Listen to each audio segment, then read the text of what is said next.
Your generous support makes this ministry possible. Thank you.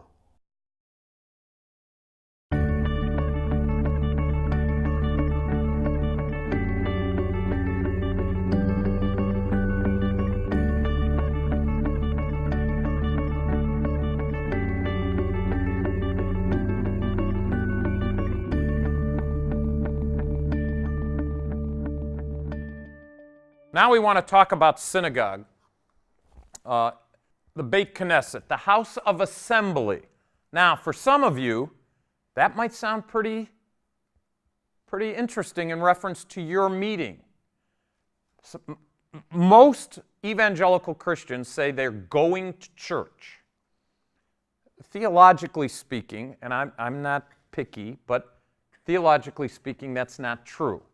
You don't go to church, you are the church.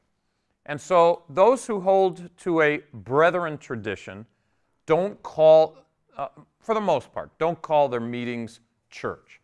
They say, you might hear them say, we're going to meeting, or the name of their place is say a chapel, or you might hear them say our assembly. It's directly from the Hebrew. It's exactly what Jewish people call theirs. Beit Knesset, which is the house of assembly. Different names for it. In Yiddish, synagogue's called a shul. That's what I would call it growing up, a shul. It's a Yiddish name. Synagogue is the Greek name. Assembly, that's where we get the word assembly. The synagogue is not the temple, although Reform people call their synagogue a temple. And probably the reason for that is most of them don't believe in the rebuilding of the temple or the need to rebuild the temple. And so now they're calling their house of worship a temple. Orthodox Jews would never say that because they believe there's only one temple. It's located in Israel. Synagogues are places that, and they were in the first century as well, but they're places for Jewish people to pray, to study the Bible, the Torah, and to worship. But the temple is distinct. So you have the Beit HaMidrash, which is the house of learning, the Beit Knesset, the house of assembly, the Beit HaTefilah, which is the house of prayer. Different titles for the same place because all those things go on in a synagogue. You're not going to have to know the Hebrew, so I'm not going to do that to you, but just to give you a different perspective. Some statistics real quick. We've talked about this already, so I'm going to go quickly. Jewish identity. I told you no matter where you're at, it's going to be important to you. And you can see the more committed you are, the more observant you are, the more important your Jewish identity. But it's still important to the majority of Jewish people, regardless of where you are in the spectrum. Synagogue membership. Now let me explain something.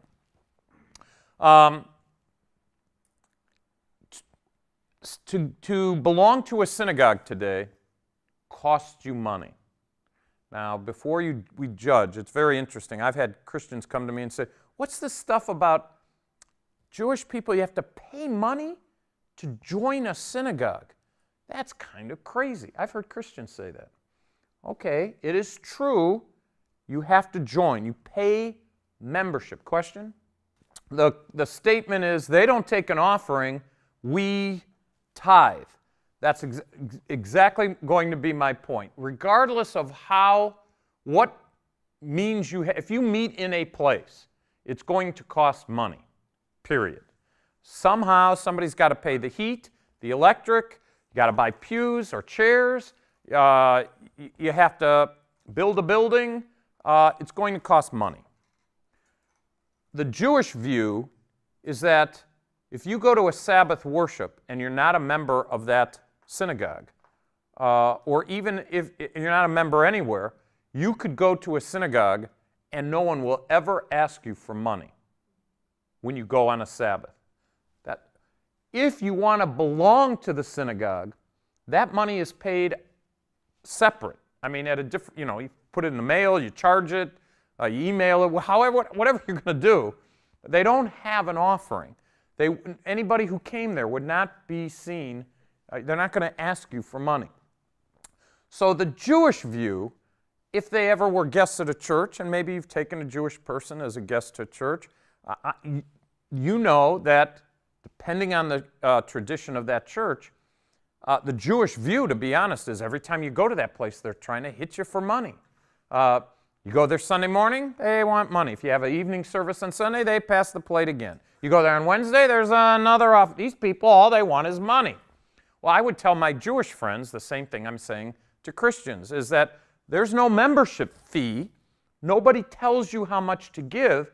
There always is the opportunity to give, and in fact, we're instructed to give joyously. Our right hand should know what our left hand is doing. It should be, once it's given, it's gone. That's it. We give joyously. All I'm saying is two different ideas, but the idea of membership means that when you go, nobody ever asks for money. Either way, ultimately, money has to be collected. And theologically, from the Jewish point of view or Christian point of view, the idea is you should. Jewish people want Jewish membership. They meet together to worship and pray. We're separate people. We're to worship together. We need a building. That costs money. They have drives to raise up money. Christians say the same thing. So you have a building fund. You'll have a this fund and a that fund. And even though places might pride themselves, we never talk about money. Somewhere along the line, somebody's got to give money. It's just the way it is. And so it's kind of that ground. I won't talk more about it. It's shaky ground to talk about. People don't like to talk about it. But anyway, only about 40% of the Jewish population are actual members, which means the majority are not members. And the reason is that most Jewish people are members while their kids are young. When their kids are young, they're members. They have to get bar mitzvah. They have to get confirmed. Once they're older, some do, but some just say, I can cut this from my budget. And it's always an issue in synagogues. Budgets are important, and so giving is important. So you have philanthropy. You have generous givers, just like you do amongst Christians as well. But the more observant you are, the more likely your membership will be, period. And thus, 89% of Orthodox Jews are members, 63% conservative, and still a majority, Reform Jews, about 52%. How often in attendance? How many of you have a Sunday evening meeting? Okay, not one person anymore. And if I would ask, and I used to ask this question, if I'd asked it 20 years ago, probably every hand would go up. Just about everybody had a Sunday evening meeting. Now, Wednesday night? Okay, we still have Wednesday night. Some churches have eliminated Wednesday night, and they're only Sunday morning. Attendance?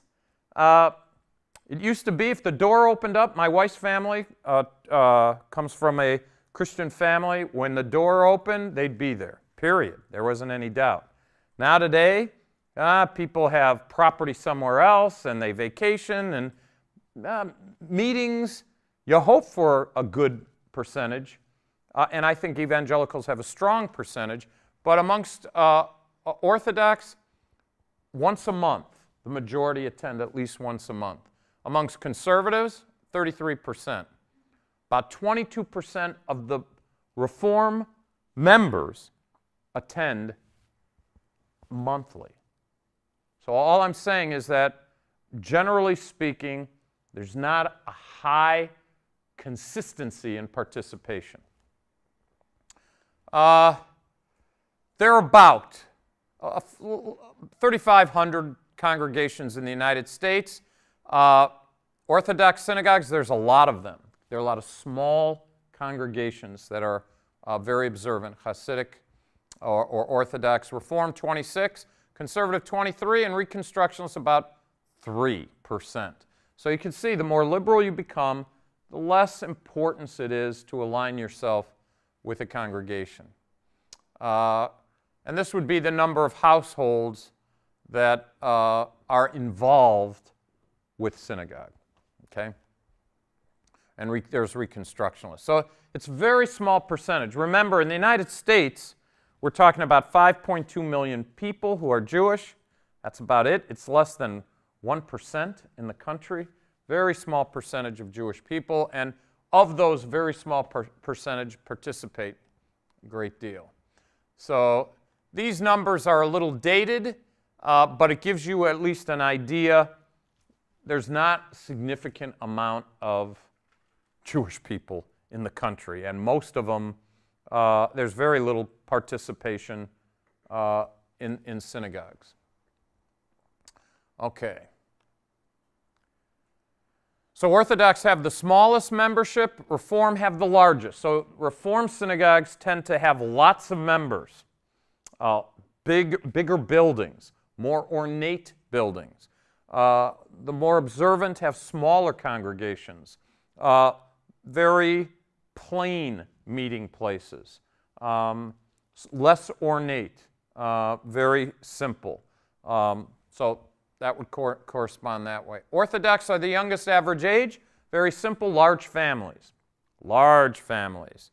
And so the large families tend to, they continue to go to synagogue, etc. The more liberal families, very, very small families. I mean, 1 to 2 kids. Yes? The Jewish community is pretty tight-knit. Yes, the Jewish community is tight-knit. Would you say that the members of like the synagogues would be even more tight-knit than? Say that again. The memories of the synagogue? No, the members, like the people who attend synagogue. Would the people themselves be tight-knit? The answer to that is maybe. I know that sounds strange, but it used to be that the synagogue was the social place for Jewish people. For observant Jews, I think that's still the case. The more liberal Jews might be a member of a place, but because they're not attending that often, that might not be where they're getting their, quote, fellowship. Could be, but they're probably getting it from somewhere else because it's not nearly as important to them to be there on a consistent basis. And it's not necessarily that high or that important in their life. And so, yes, they are a tight-knit group. But while years ago it might be tight-knit around the synagogue, today it will be tight-knit. They have, for instance, Jewish community centers, JCCs, they're called. And every major city has at least one where there's a good amount of Jewish people. That might be, it's kind of like the YMCA. So it has classes, it has workout things, and all kinds of social things for kids and camps and all that. That might be a place where they do it. Or it might be the community. The rule of thumb is the more observant they are, the more meaningful Jewish things like worship and synagogue is, the less observant, the less participatory they will be. Does that make sense? Okay. Okay. Conservatives still are a good chunk, but remember, conservatives take a little of the Orthodox and a little of they're lukewarm, if you will, for using a Christian vernacular. They want a little of the Orthodox and a little of the Reform, and they kind of put it together. The largest proportion, membership-wise, is Reform. The most zealous would be the Orthodox. So each one so the conservatives are somewhere in the middle, and it's hard to really define them. Jewish children. Again, these numbers are a little dated. They're about 3 years old. I haven't upped them, but let me go back so you can see it. Not a lot of kids in the synagogue. There's more than that number of Jewish kids, but there's not a lot that are involved when you actually look at the numbers. This would be the suggestion for membership fees. Sometimes there's sliding scale. There'll be a number of synagogues who say, oh, you know, here's how much money you make. You don't make all that much. Just give us this amount, and that'll be fine. And those who make more will kind of help. The idea of trying to get money for the synagogue is important, and so they try to attract as many as they can. Okay, synagogue service. This is for observant Jewish people. Ma'ariv is the evening after sundown. This is where evening services take place to welcome the Sabbath. So evening prayers. Shachrit is the morning prayers. Most of observant Jews will pray at home. They might not do everything, you need a minyan, but going to synagogue every day corporately is just not a practical thing, except if you're Hasidic. And the very ultra-Orthodox do it all the time. It's a whole different system. And then Musaf is an additional service. Most Jewish people don't get involved in any of this. They just don't. Now, by the way, the pattern for this comes out of the book of Daniel. Didn't Daniel pray morning, afternoon, and at night? So, reading from the Torah is very important. Corporately, the best that most congregations hope for is Shabbat, to read the Torah. Orthodox Jews will have it on a regular basis during the week, but very, very few people will attend. Okay. Objects of worship. The Ner Tamid. Now, it's hard for you to see it here. This is the eternal light. It is a reminder of a couple things. The glory of God, but it's also a reminder of the menorah that burned in the holy place. So there is an eternal flame that runs. It's running all the time in the synagogue. The Ner Tamid. From Exodus 27. You are to command the Israelites to bring pure oil of pressed olives for the light so that the lamps will burn regularly. Okay? Mezuzah. We've talked about that already. Mezuzah's on the door. I don't know if you could see it or not, but there are different ways they make them, and we've talked about that. The menorah. We talked about the 7-branched menorah, which would have been in the temple. Okay? The bima. This is where the ark would be. Here's an ark here. And if you remember, first on Monday we had the film. The doors open. That was that's where the Torah scrolls are. The bima here is this higher ramp. Would be just like this over here. You know, you have to rise up to stand. And they would read the Torah from there. Here you can see it here as well. It's a raised platform for worship. Holy Ark, we talked about that, to house the scrolls, the Torah scrolls. The Torah scroll itself contains the 5 books of Moses. Genesis, Exodus, Leviticus, Numbers, and Deuteronomy. There's the scroll removed from the decoration, and it opens like that. Okay, parchment. Okay, Sefer Torah. Let me talk real quick.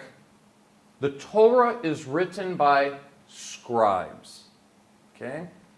You should be familiar with scribes. But most Christians' familiarity with scribes are this. Oh, they're bad people. We lump them together with the Pharisees and the Sadducees. They're all no good. They were against Jesus. Well, by the way, not all Pharisees were bad either. In fact, some of the first believers were Pharisees. So I won't get into all that, but the scribes are very important. The Bibles that we have are not the original text. There are no original texts.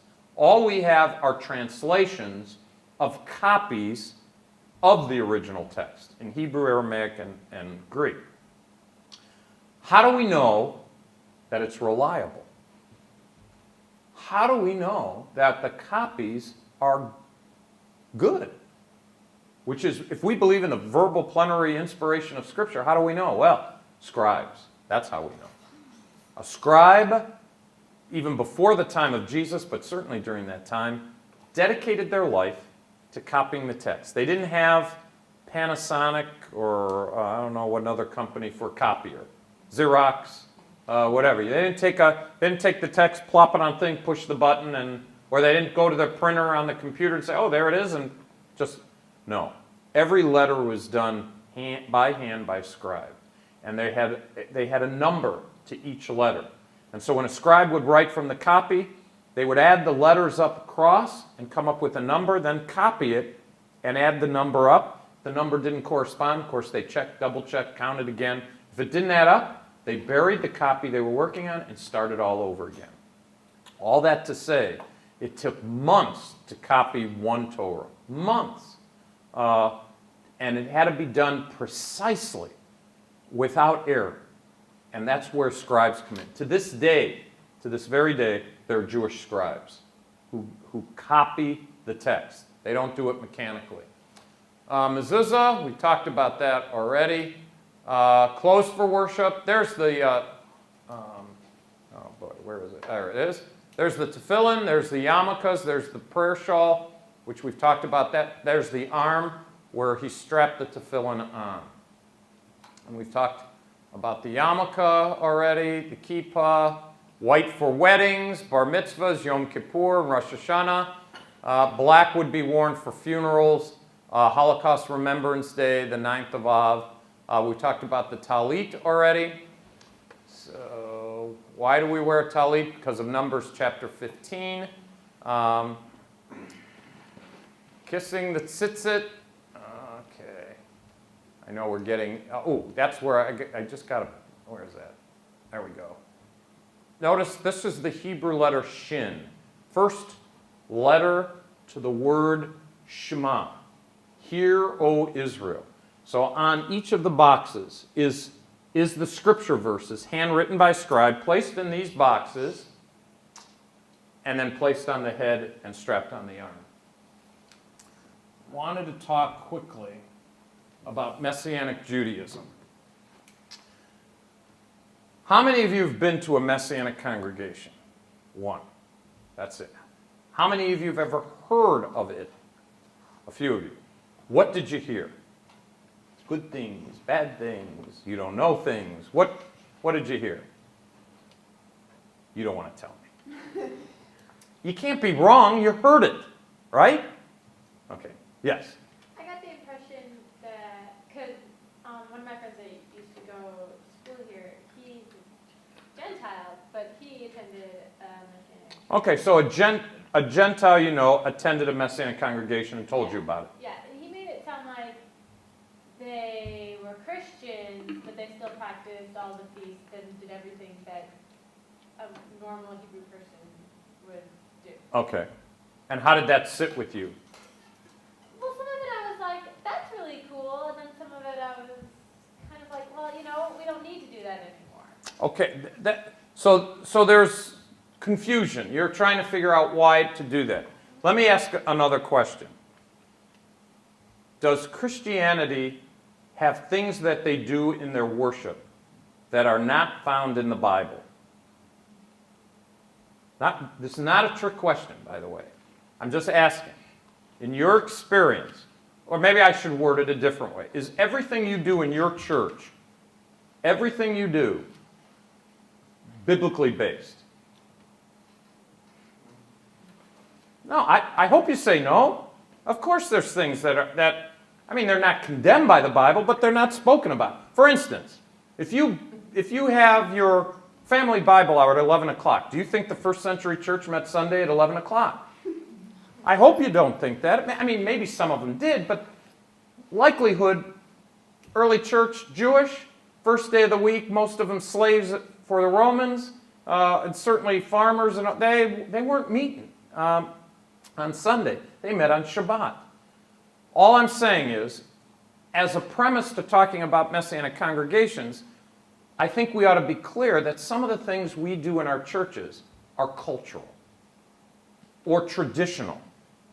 That is, while we all claim, Baptists, Brethren, we all claim to go back to the first century and do it the way they did it, I'm not so sure that everything we do is that way.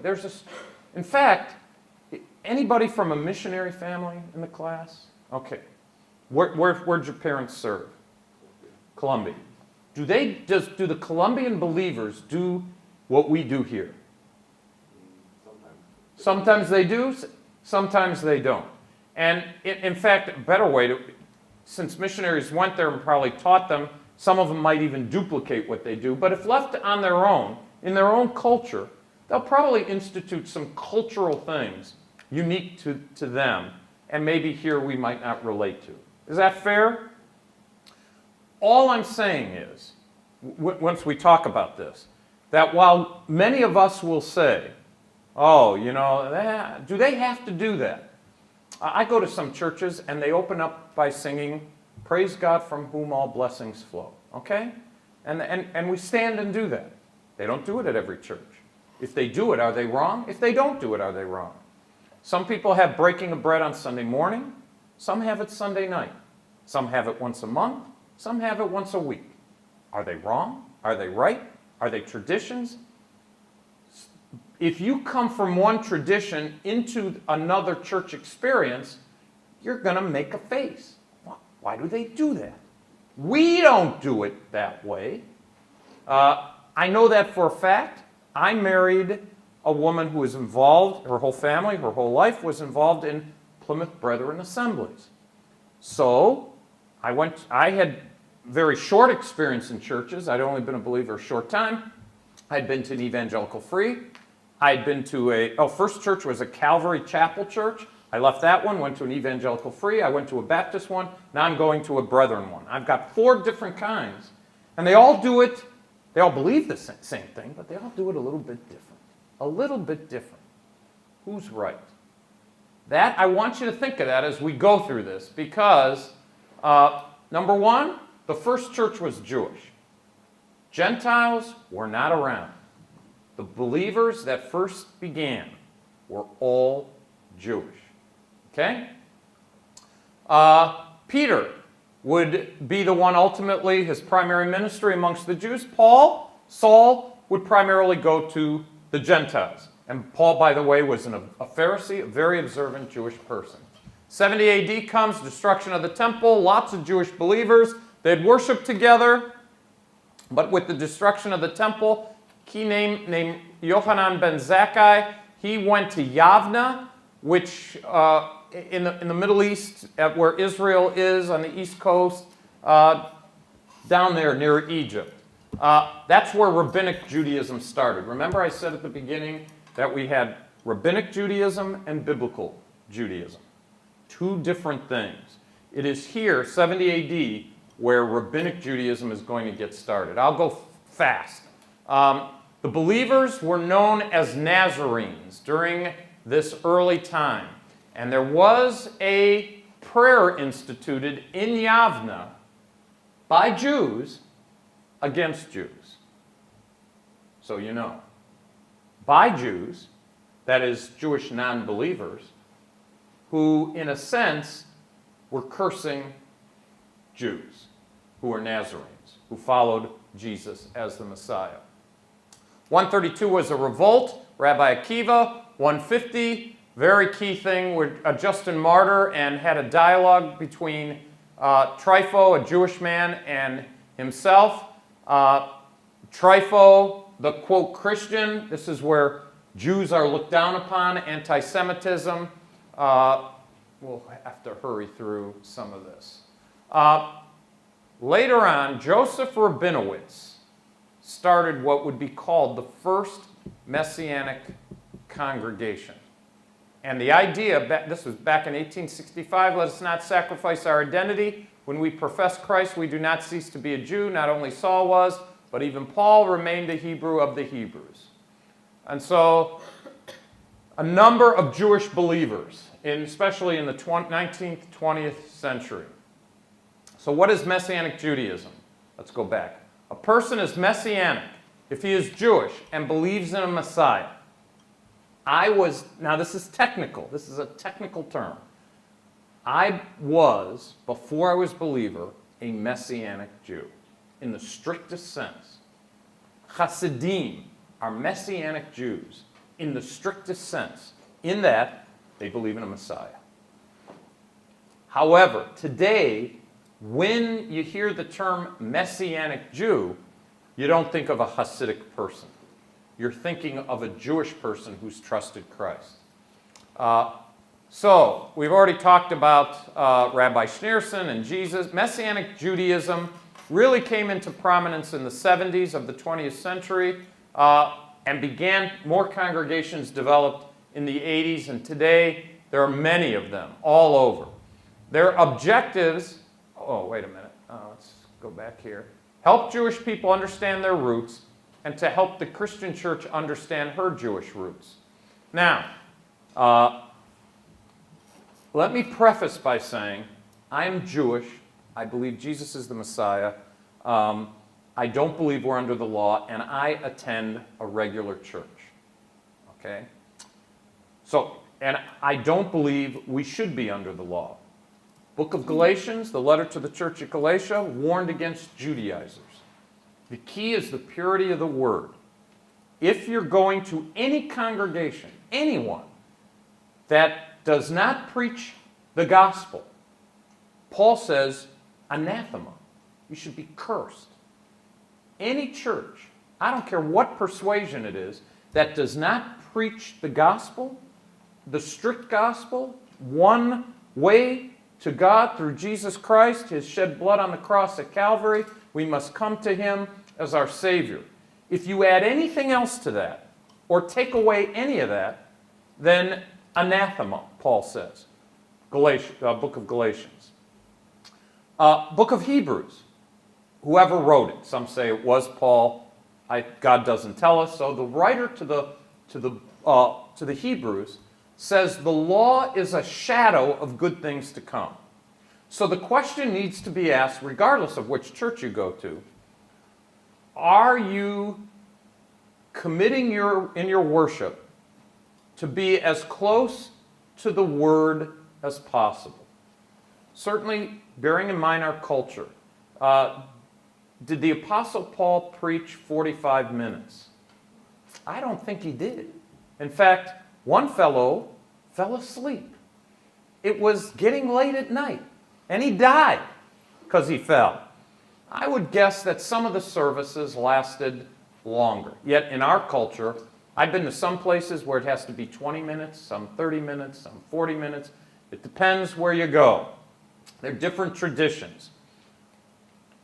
From my vantage point, it is important to know that the middle wall of partition has been broken. Ephesians tells us that.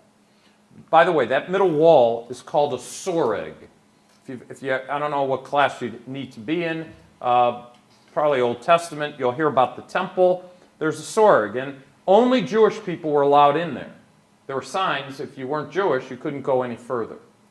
When Paul says the middle wall of partition, that's what he's talking about. That literal wall that kept Gentiles out. And he said the church is made up of Jewish and Gentile people together. So let me say this.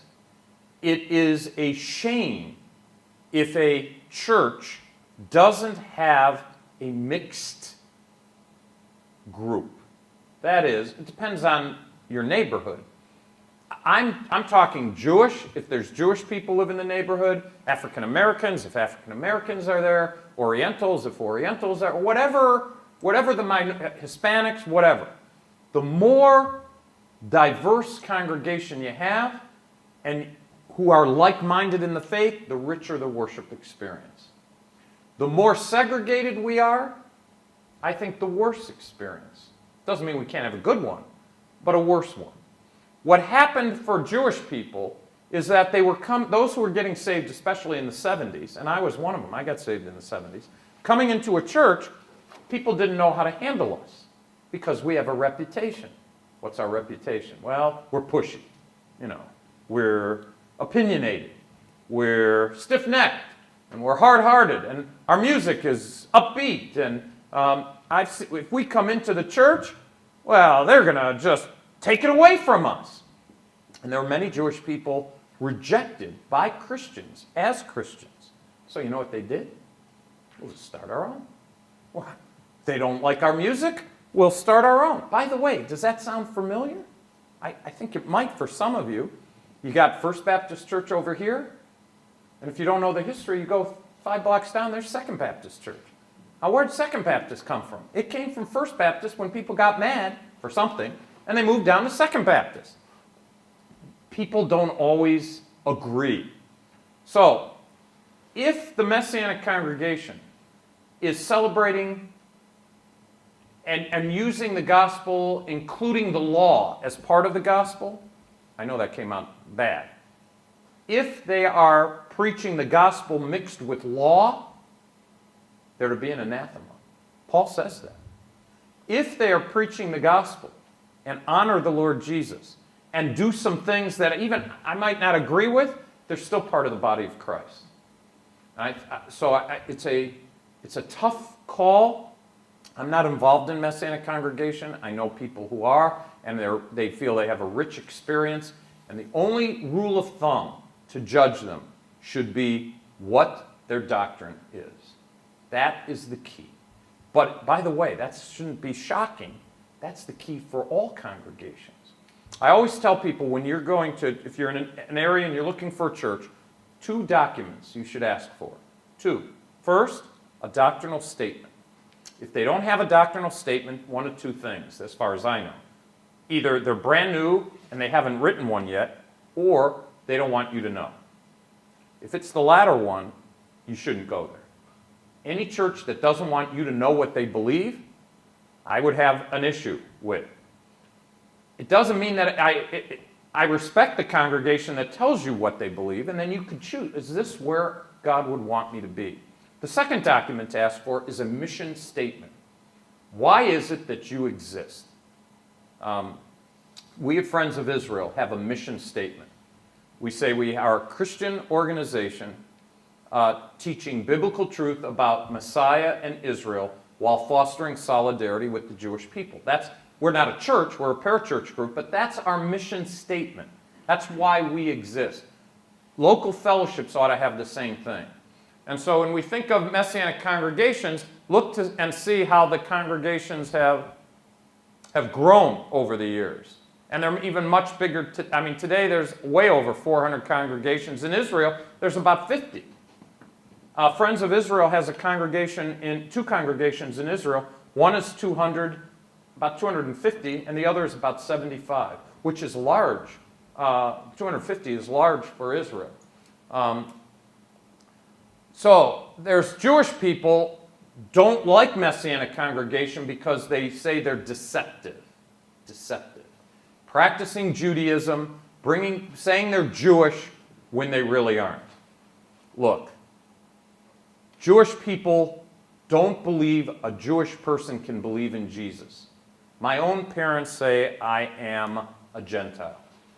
I'd argue strongly that's not true. Could do it logically. For instance, if you're a Hare Krishna or New Ager, no one Jewish says you're no longer Jewish. Only if you believe in Jesus. So that I think you can answer. But there are issues. Here's some of the issues. Jewish people like to dance. I'm a Jewish person. I'm not big in dancing. I don't have rhythm. I'm bad. But if I was at a Jewish wedding, I would do the hora with them. I'd probably kick them. But you don't base it on me. They like to dance, and they do horas, and they have joy, etc. Churches, not so much. Anybody here have their church where you have worship dancing? There might be some. There are some, but none here. Okay. Most of us, that's not something prayer, well, certainly prayer's not a big deal. A Saturday worship versus Sunday worship. Okay? Christmas tree or not Christmas tree. When I first got married, I didn't want a Christmas tree. I wasn't raised with a Christmas tree, wasn't interested in a Christmas tree, but my wife was. But the first 5 years, I was pretty strong about that, and then I realized, well, wait a minute, my kids have a Jewish father, a believer, but a Jewish father, and their mother comes from a Christian background, and the Jewish argument as a believer, Christmas tree, evil, Jeremiah talks about it, he does, worshiping the green trees, so that's a tradition. Wouldn't you say Christmas tree is a tradition? I've been to churches where they have the living Christmas tree. You ever hear of that? Big stage, looks like a Christmas tree, and all the people get up and sing. Okay? Where in the Bible do you find that? I don't find it anywhere. I'm not saying it's bad. All I'm saying is, if a Jewish person comes in and they say, well, what's this? Can we have a menorah as well? And the church says, no, we won't do that because that stuff passed away. We don't have anything that's traditional here. You see the problem? That's where the problem is. Question. Were Christmas trees like used for pagan worship? Absolutely. Like human organs on a tree? That's what like. Oh, I never heard about the human organ. Oh, yes. People are saying yes. Okay. I know that they're associated with idols and with the goyim, the Gentiles, pagans. Yes. But the point is, I as a Christian am not offended. I'm talking not as a Jewish, just as a Christian. If a church has a tree, I realize what it can mean, but I also realize that you could be Jesus and Jesus alone and have that as a tradition. My argument is, if we as Christians say to our Jewish believing friends, we can't do that, we don't need to do that anymore, that's done away with. Well, that argument is in itself, then if you're going to get rid of all of it, then get rid of, you don't want this? Then don't have this. All I'm saying, it's a legitimate thing. There are traditions. This would be the issue that Jewish believers have. My argument would be, man, when I go to a congregation and align myself with them, the fact that I'm Jewish, they're interested in. So, we've talked about Hanukkah in a Christian, quote, a Christian church, because I've been there, or other Jewish believers. That enriches the congregation. It doesn't hurt me to be exposed to Christmas trees. It wouldn't hurt the church to be exposed to a Hanukkah. See what I'm saying? It enriches us. But because of circumstances, Jewish believers want to meet together. And they want to do those things. And we have to decide if it's biblical or not. And here are the verses, and that's what we'll close with. These are the verses for discussion. We don't have enough time to do it. Those are the places that we need to talk about biblically. And I think it's a fair discussion to talk about what's biblical in our worship. That's not just for Jewish people and Gentiles. It's for believers in general. How do we want to worship? What are we going to allow? By the way, as we close, think about this. We have different movements within Christianity. Seeker-friendly churches. They have a whole tradition now behind them, the Willow Creek movement, that some Christians don't like. What about emerging churches? Some Bible-believing Christians who enter into all kinds of things that are foreign to traditional worship. All I'm saying is, whatever they are, they better be measured against the Bible, not against our own biases. If you could argue and show they're biblical, then you got to say the Lord's blessing. If they're traditionally and just neutral, okay. But if they violate Scripture, then we better stay clear. But that's not complicated, by the way. I think the Bible is clear about things that should be involved in worship and what it is we believe.